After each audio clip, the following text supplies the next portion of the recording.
Good evening, garden friends. Now, if you saw my community post, then you saw what some of the trivia that we are going to be talking about today. And this one was really fun. I wanted to be able to challenge individuals and see where everybody's thought process was. Now, some of the answers may end up surprising you. Some of the answers you may have already known the answer to it. And based off of some of the responses, there was a lot of people that knew some of the answers. So we're going to go through those. And then, guys, I want to give you an update on my seedlings. Now, I had done it two ways. Did some seedlings inside and planted them out in October. And then I also did some seedlings, I think it was January, February, around that time. And they are doing amazing. So let's go ahead and do this trivia for Sow and Share. Okay, so the first question was, plants can hear caterpillars eating. True or false? The answer is true. And I found this so interesting.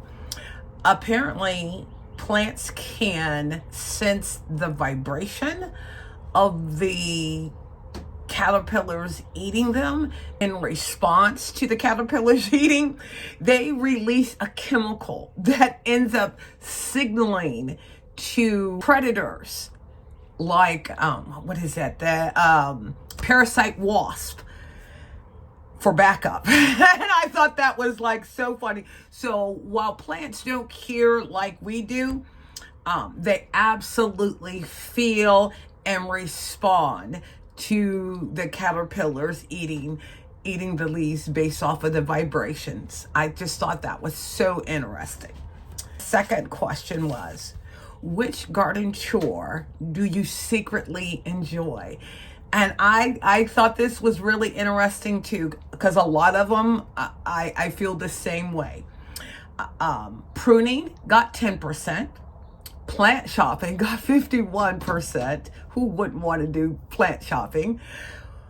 8% for weeding. I thought that one was interesting because I actually enjoy weeding. Now, mind you, I don't have a lot of weeds in my garden because I stay on top of them, but it's just something about clearing out weeds and then looking back at your garden and seeing how nice it looks. The next one was sitting in your garden, and that got 31%. And as the season is, causing everything to bloom, I find myself after work just coming outside, doing a little work, but still enjoying the garden. Now, there were some that individuals had added to the list that I didn't think of. Dana said, seeing seedlings come up. Michelle said, cutting grass. Now, Michelle, I don't know where you're at, but here in Georgia, this Bermuda grass, when you cut it, smells like a wet dog, okay? Being up north, we had that bluegrass, oh my God, Kentucky bluegrass. Just loved the smell when we would cut the grass. And then Robert said watering. And I would also agree with you, Robert, on that, because I don't have, a full drip system. Majority of my garden is hand watered. So, and I enjoy it. I really enjoy it. So thank you guys for your responses. The next question was, what's the fastest growing plant in the world? The options were kudzu, bamboo, morning glory, or mint. Kudzu got 23%, bamboo got 57%, morning glory got 12%, and mint got 8%. Now, let me give you some information in regards to why bamboo is the fastest growing plant in the world.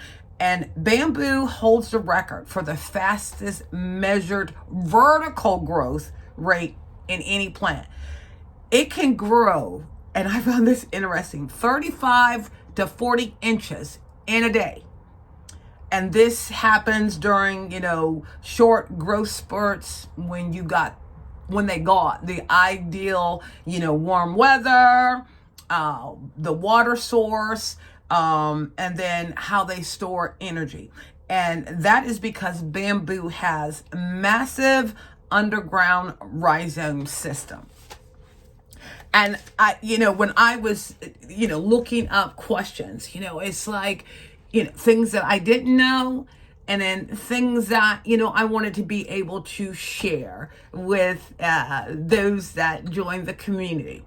Well, those were the only 3 questions that we had. So let me turn the camera around, show you how my seedlings are doing. And we're going to go outside and then first, because it's starting to get late in the evening, and then we'll come back inside to the greenhouse. Okay, so this is my raised bed that I planted up my seedlings in October with the hope of having a nice flush come January. But I do believe, because of the horrible freezing temperatures that we had, is a contributing factor, because my Fort Hook tall snapdragons, they were up, and then when the freeze happened, they died. My larkspur didn't even come up at all, but I forgot I had some dahlias that those guys ended up coming up. My bells of Ireland, which I am really happy, because this will be my first year that I am growing those. And then these here are snapdragon, what are they? Madam butterflies. Okay, these guys end up doing really, really nice. And then I got the stock flowers. I think I only ended up with 2 of those. I had ranunculus here, and as you can see, all these holes, these were the squirrels. So the squirrels end up digging up my ranunculus. So I didn't have any of those in the bed. Now, these here are my succession stock flowers that I grew inside the house. And I'm in the process of heartening them off. So today's the last day for them to be out for heartening off. And I will go ahead and get them planted in here to have this full. And then I was thinking, just for some color where the ranunculus are, I think I'm going to get some petunias, like those wavy ones, and like a bright pink, and put along the edge here with the hope for them to spill over. And I think that'll be pretty. Now, something that I learned: never plant stock flowers with larkspur. I could have swore I read the instructions, but apparently, in order for larkspur to germinate, it has to be dark. And I didn't realize that until late in the game. So as you see, nothing came up, but these guys did really, really well under the grow lights, my Vigo grow lights inside the house. All right, so I want to be able to show you guys my other raised beds, because the goal is for this to be a cut flower, but I'm like experimenting. So let me show you what's happening over in the other raised garden beds. Okay, this one here is actually my coneflower bed. I got different varieties and colors of coneflowers in here. I got a little panicky when they had died back, but as you can see, they are doing beautiful. I think these two are, let's see here, they're hybrids. They're double scoop watermelon deluxe. There is one here and one there. This is Artisan Collection Red Ombre. I forget what these two are, because I kid you not. Not only was the chipmunks digging, the squirrels digging, they were taking signs, because I saw one with one of my tags gnawing on it. And I don't know if they were making their nest. And then I have two back here. I looked today and the one is coming up. This is some burl lemon yellow. And then the one over here is called Double Scoop Strawberry Deluxe. Now, I will be more than likely my warm season seedlings I will be putting in here, like my zinnias and my cosmos over here. And I think too, probably my lithianthus, which I'm so excited how well it ended up doing, because it was stated that it is a hard plant to grow from seeds. Okay, and then over in this bed, look at my yarrow. I can't wait until it flowers. These guys were so little when I got them. They're a spreader. So I'm just gonna have to watch this. But then I do have some more of my coneflowers. Don't remember what color those are. And then these here are my monk talk daisies. They got a little freezer burn, and I'll get that clipped off. And then this here is my Pink Panther foxglove. And look at that, guys. It already has blooms on it. Now, as we get into the thick of summer, I am going to move these guys into like a part sun area.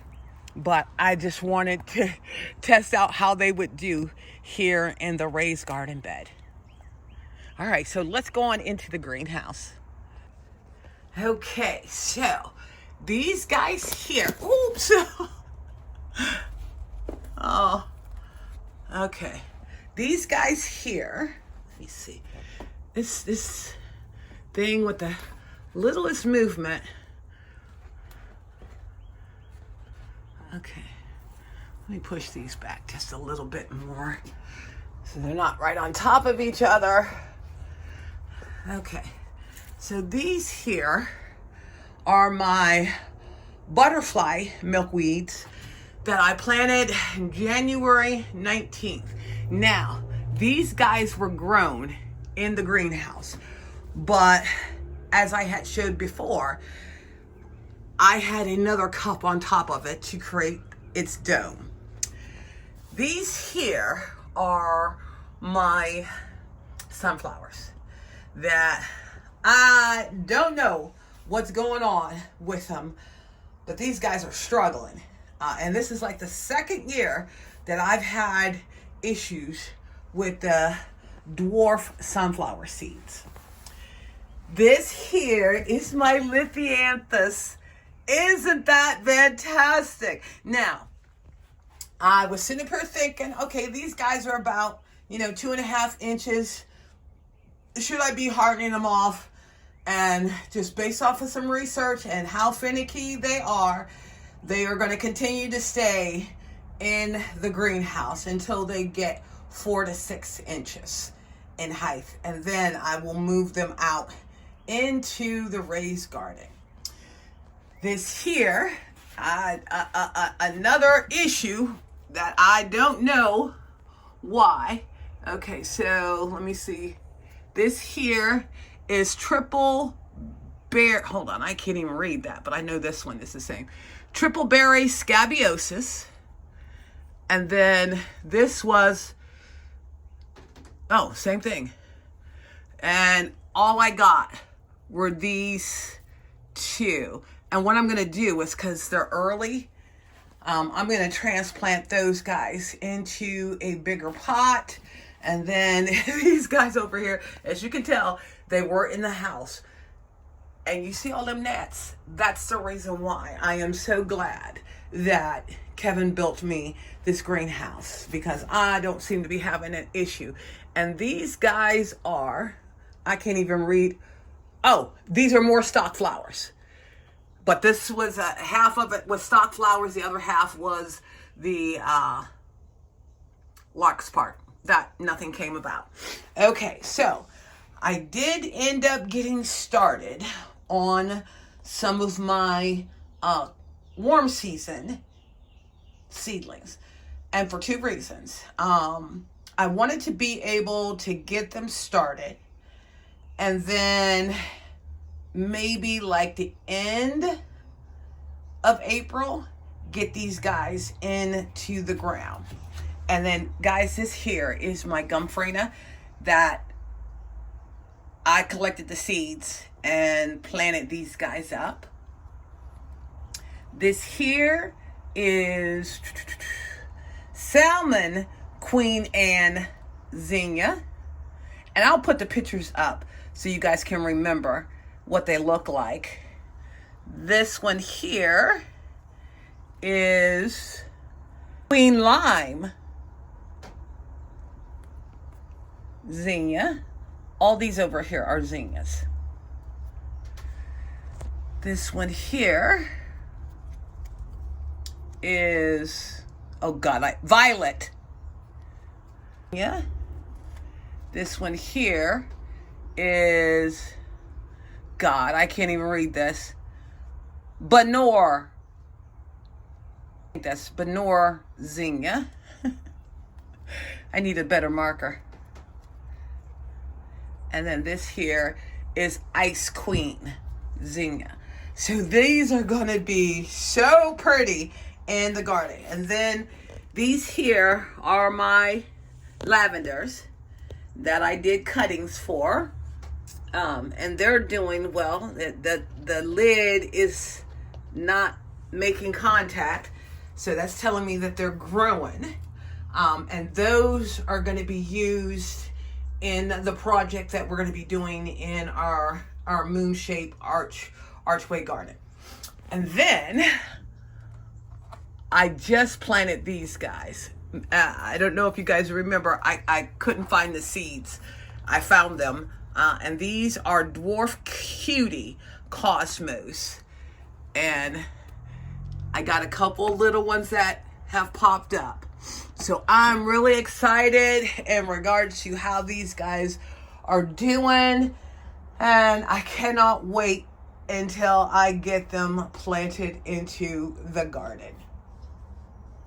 All right, guys, I am so happy that I was able to share with you what's popping up, not only in my raised beds from Seedlings, but also the ones that I started off inside the house. I am like so looking forward to being able to get them out into the garden beds and just see them flourish. Well, thank you again for visiting Inspiring Garden Corner.